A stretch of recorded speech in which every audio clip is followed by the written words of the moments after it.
जय हिंद दोस्तों। अभी हाल ही में 28 मई को हमारे देश की नई संसद भवन का उद्घाटन करा जाएगा। तो नई संसद भवन और पुरानी संसद भवन में हम अंतर देखेंगे, क्योंकि एग्जाम में यहीं से क्वेश्चन बनेगा। तो आइए आज का लेक्चर शुरू करते हैं। दोस्तों, लेक्चर शुरू करने से पहले बता दूं, हमारा एक टेलीग्राम चैनल भी है।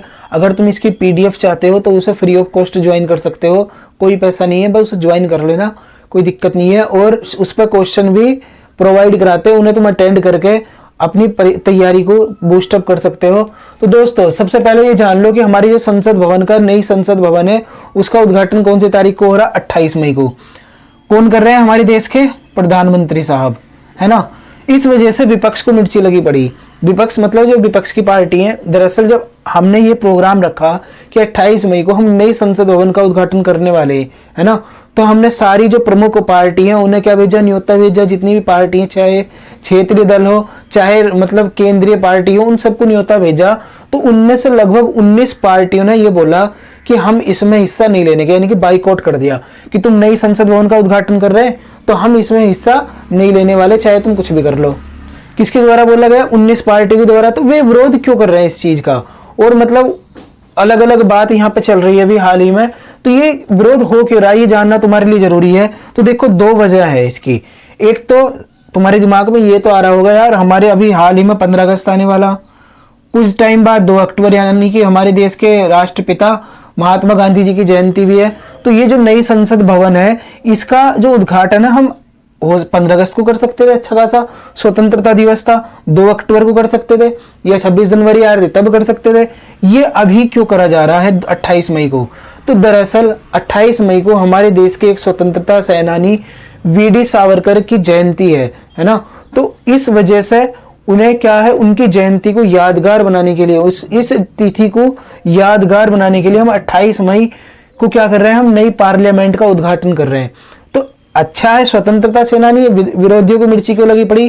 क्योंकि जो वीडी सावरकर हैं वो हिंदूवादी नेता माने जाते हैं, है ना। तो इस वजह से ये बोला जा रहा है कि तुम एक हिंदुत्व को प्रमोट करने के लिए इस तारीख को ये नई लोकसभा का उद्घाटन कर रहे हो। दूसरा क्या है, हमारे देश में जो मतलब एक तरीके से इसका उद्घाटन करेंगे, नई पार्लियामेंट का जो उद्घाटन करेंगे वो करेंगे प्रधानमंत्री जी। कौन करेंगे? प्रधानमंत्री। और जो नई पार्लियामेंट थी इसका जो शिलान्यास करा था, जब बन रही थी, एक तरीके से नींव रखी जा रही थी, वो भी किसने करा था? ये काम भी प्रधानमंत्री ने करा था। उद्घाटन कौन करने वाले? प्रधानमंत्री करने वाले। इस चीज पे भी विपक्ष थोड़ा सा विरोध कर रहा है, इस चीज का भी। क्यों? देखो, हमारे देश में जो प्रथम व्यक्ति है, यानी कि फर्स्ट नागरिक है, वो कौन है? राष्ट्रपति। सबसे बड़ा ओहदा राष्ट्रपति का ये, भले ही राष्ट्रपति एक पपेट की तरह है, यानी कि जो हमारे देश की जो मतलब कैबिनेट बोलता वो करता, जो हमारे देश की मंत्रिपरिषद बोलती वो करता, अपने विवेक से कुछ नहीं करता। तो ये बोला जा रहा है कि इसका जो उद्घाटन है नई लोकसभा का, जो नई संसद है, सॉरी, इसका उद्घाटन को किसे करना चाहिए? हमारे देश के प्रेसिडेंट को करना चाहिए। और वैसे भी प्रधानमंत्री कार्यपालिका प्रमुख है ना। जो विधायी प्रमुख है हमारे देश में वो कौन है? राष्ट्रपति। तो हमारे देश की राष्ट्रपति द्रौपदी मुर्मू जी को इसका उद्घाटन करना चाहिए, ना कि प्रधानमंत्री को। तो इस चीज का भी विरोध कर रहे हैं सारे क्षेत्रीय दल। जितने मैंने 19 पार्टी बताई ना, 19 के 19 दल इन दो चीजों का विरोध कर रहे हैं। तो देखते हैं इसे कैसे टैकल करते हैं। लेकिन हमारे लिए जो ज्यादा जरूरी है वो ये है कि हम इनमें अंतर देख लें, क्योंकि आने वाले एग्जाम में इनसे क्वेश्चन पूछे जाएंगे। तो इसका एक स्क्रीनशॉट ले लो। तो देखो, ओल्ड वर्सेस न्यू, यानी कि पुरानी और नई संसद में अंतर देख लो। ओल्ड जो हमारी संसद थी, इसका जो निर्माण शुरू हुआ था वो हुआ था 2 फरवरी 1921 को। और ये जो बनकर तैयार हुई थी, ये हुई थी 18 जनवरी 1927 को। 2 फरवरी 1921 से शुरू हुई और 18 जनवरी 1927 को बनकर तैयार हुई। लगभग 6 साल लगे मोटे मोटे तौर पे। ये 10 दिसंबर से बननी शुरू हुई थी। ये नई जो हमारी संसद है 10 दिसंबर से, और 18 मई को, लगभग 28 मई को बनकर तैयार हो जाएगी, इसका उद्घाटन हो जाएगा, है ना। तो लगभग इसमें कितने साल लगे? 3 साल। तो ये भी एग्जाम में पूछा जा सकता। देखो, इसे थोड़ा सा अगर कंपैरेटिव वे में तुम देखोगे तो तुम्हारे अच्छे से याद हो जाएगा। क्षमता कितनी है इसकी? इस जो पुरानी जो हमारी पार्लियामेंट थी उसकी क्षमता कितनी थी? 543 सीट थी। और इसमें जो राज्यसभा थी उसमें कितनी सीट थी? 250 सीट थी।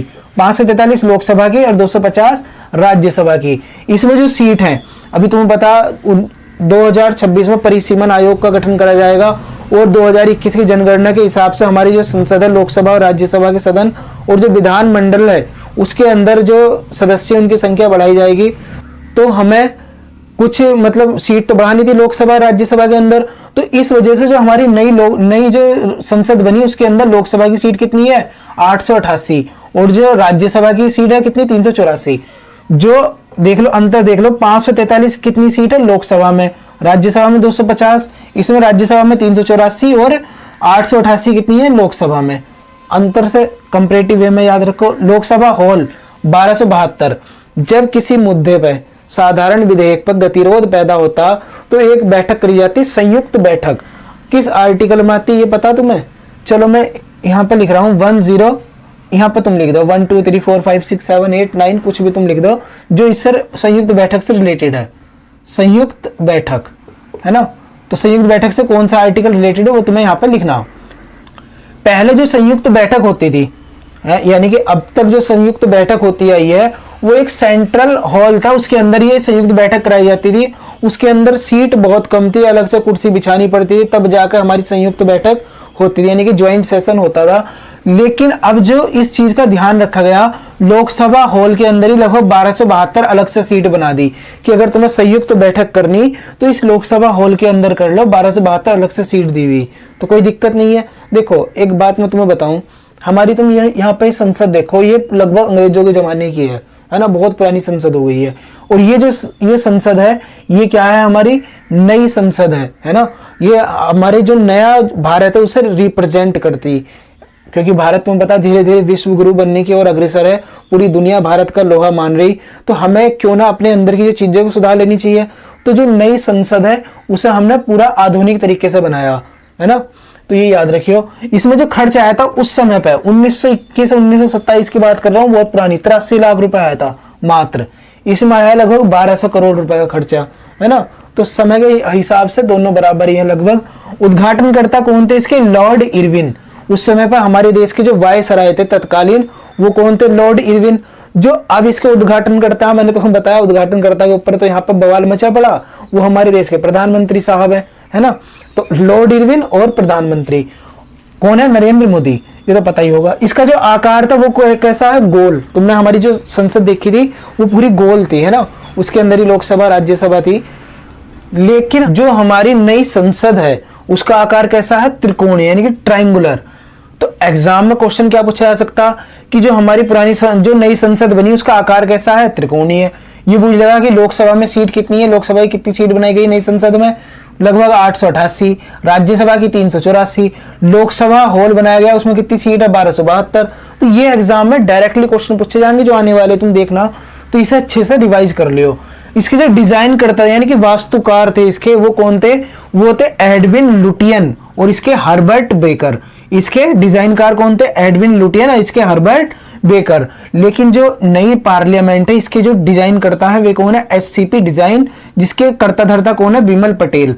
तो अगर एग्जाम में तुमसे या तो दे देगा कि बताओ कि जो नई संसद है उसके डिजाइन करता कौन है, तो ऑप्शन में एक तो एससीपी डिजाइन आएगा, या मैं बोलना ये चाह रहा हूं कि या तो ये आएगा या ये आएगा। तो कभी तुम ये सोचो कि हमें तो एससीपी डिजाइन पढ़ाया था, विमल पटेल को अलग बताया था, ये याद रखियो। इसके जो मालिक है एससीपी डिजाइन की कंपनी है, इसकी जो डिजाइन है, डिजाइन मतलब कर्ता धर्ता है, वे कौन है? विमल पटेल। तो अगर एग्जाम में एससीपी डिजाइन लिखा जाए या विमल पटेल, दोनों में से कोई सा भी जो तुम्हें दिखाई दे वो तुम लगा देना। दोनों नहीं होने के, या तो ये होगा या ये होगा, है ना, या तो एससीपी डिजाइन या विमल पटेल। क्षेत्रफल देख लो, क्षेत्रफल कितना था इसका? 566 मीटर व्यास में फैली हुई थी ये, और इसका जो क्षेत्रफल है वो कितने में फैली हुई है? लगभग 64,500 स्क्वायर मीटर में, है ना। तो ये थोड़ा सा ज्यादा ये बड़ा एरिया हो गया। और देखो एक चीज याद रखो, अब देखो जब नई संसद बन गई तो तुम मुझे कमेंट बॉक्स में कमेंट करके बताओ कि जो पुरानी संसद है, अगर तुमसे कोई सजेशन मांगे, अगर मान लो कल के दिन को सरकार ये बोलने लगे कि बताओ कि तुम स्टूडेंट हो, पढ़ने वाले हो, ये बताओ जो पुरानी संसद है उसका हम क्या करें, है ना। तो ये तुम बताओ, मुझे भी कमेंट बॉक्स में लिखा कि जो पुरानी संसद है उसका क्या करना चाहिए, उसे किस तरीके से लेकर चलना चाहिए। कुछ और चीजें भी हैं जो एग्जाम में पूछी जा सकती है। तो देखो लोकसभा की जो थीम है ना, ये देखो ये पुरानी में नहीं लिखा मैंने, क्योंकि ये यहीं से इनमें जो क्वेश्चन पूछा जाएगा वो नहीं से पूछा जाएगा कि लोकसभा की जो थीम है वो क्या है, मोर। हमने मोर रखा लोकसभा की थीम पे। राज्यसभा की जो थीम है वो रखी है हमने कमल। इस वजह से इसे लेकर बहुत ज्यादा विवाद हुआ। ये बोला गया कि भारतीय जनता पार्टी का सिंबल है, तो इस वजह से ये बोला गया कि भारतीय जनता पार्टी अपना प्रचार कर रही है ना। कमल हमारा नेशनल पुष्प है, लेकिन विपक्षी ये बोल रहे हैं कि भारतीय जनता पार्टी का चुनाव चिन्ह कमल। तो इस वजह से राज्यसभा की जो थीम में रखा है वो कमल बीजेपी पार्टी ने जानबूझकर रखा है ना। तो ये याद रखियो। Central language lounge, sorry central lounge ये है ना, ये लोकसभा हॉल। तो देखो इसकी जो थीम क्या है वो बरगद है ना। तो ये एग्जाम में क्वेश्चन पूछा जा सकता इन तीनों से कि लोकसभा की जो थीम क्या है मोर, राज्यसभा की थीम कमल, सेंट्रल लॉन्ज की बरगद बैनियन ट्री, है ना। कॉन्ट्रैक्टर, एक चीज और तुम यहाँ पे समझ लो, जो इसके कॉन्ट्रैक्टर हैं वो तो हमारे देश की जो टाटा प्रोजेक्ट लिमिटेड है उनके द्वारा बनाया गया। तो हमारे देश की एक ट्रस्टेड कंपनी है टाटा प्रोजेक्ट लिमिटेड। तो अच्छा ये तो बहुत सही हुआ कि हमारे देश की एक संस्था को ये काम दिया गया, विदेशियों को नहीं दिया गया। दोस्तों अभी तुमने हाल ही में कुछ टाइम पहले एक सेंगोल वर्ड का नाम सुना होगा, सेंगोल, है ना। ये सेंगोल क्या था? एक प्रतीक चिन्ह है, यानी कि एक तरीके का एक गदा टाइप की, मान लो मैं तुम्हें उसका फोटो लगा दूंगा, तुम देख सकते हो स्क्रीन पे। तो वो जब हमारी नई संसद बन जाएगी तो उसमें लोकसभा का जो स्पीकर है, यानी कि जो लोकसभा का स्पीकर होगा उसके पास ये रखा जाएगा सेंगोल, है ना। लोकसभा स्पीकर के पास क्या रखा जाएगा? सेंगोल रखा जाएगा। क्यों? क्योंकि ये दर्शाता, सेंगोल को ये माना जाता है ये निष्पक्ष और न्याय संगत शासन की बात करता है। सेंगोल प्रतीक चिन्ह है, ये याद दिलाता रहेगा लोकसभा स्पीकर को कि तुम्हें यहाँ पे भेजा गया, तुम्हारा मतलब दायित्व क्या है। तो ये सेंगोल है, ये चोल वंश से संबंधित है। तमिलनाडु में चोल वंश हुआ करते थे ना, तो चोल वंश से संबंधित है सेंगोल। तो इससे भी एग्जाम में क्वेश्चन पूछा जा सकता कि सेंगोल क्या है। एक तरीके का, एक बार तुम्हें फोटो से देख सकते हो ना, एक तरीके की गदा टाइप की है। तो क्या ये ऐसा पहली बार हो रहा है कि सेंगोल शब्द का मतलब ये पहली बार इस तरीके का मतलब कुछ करा जा रहा? तो जी नहीं। जो हमारे देश में, जो हमारा देश आजाद हुआ, ये जो ने सत्ता हस्तांतरण के लिए एक प्रतीक चिन्ह के रूप में सेंगोल को चुना था, यानी कि उन्होंने ये पंडित जवाहरलाल नेहरू को दिया था। तब ये बोला गया था कि हमने ये सत्ता स्थानांतरित कर दी है पंडित जवाहरलाल नेहरू को, है ना। तो सत्ता उन्हें सौंप दी, तो सत्ता सौंपने के प्रतीक के रूप में सेंगोल को दिया गया था। ये तब भी चर्चा में था और अब भी चर्चा में, क्योंकि लोकसभा स्पीकर के पास इसे ला के लगाया जाएगा, तो ताकि वो अपने जो जिम्मेदारी उसका सही से निर्वहन कर सके। तो इनसे एग्जाम में क्वेश्चन पूछे जा सकते हैं। अगर इनसे रिलेटेड तुम्हारे मन में कुछ भी डाउट अब भी रह गया हो तो कमेंट बॉक्स तो ओपन है, कमेंट करके मालूम कर सकते हो। तो दोस्तों मिलते हैं फिर नेक्स्ट लेक्चर में, तब तक के लिए थैंक्स अ लॉट, जय हिंद।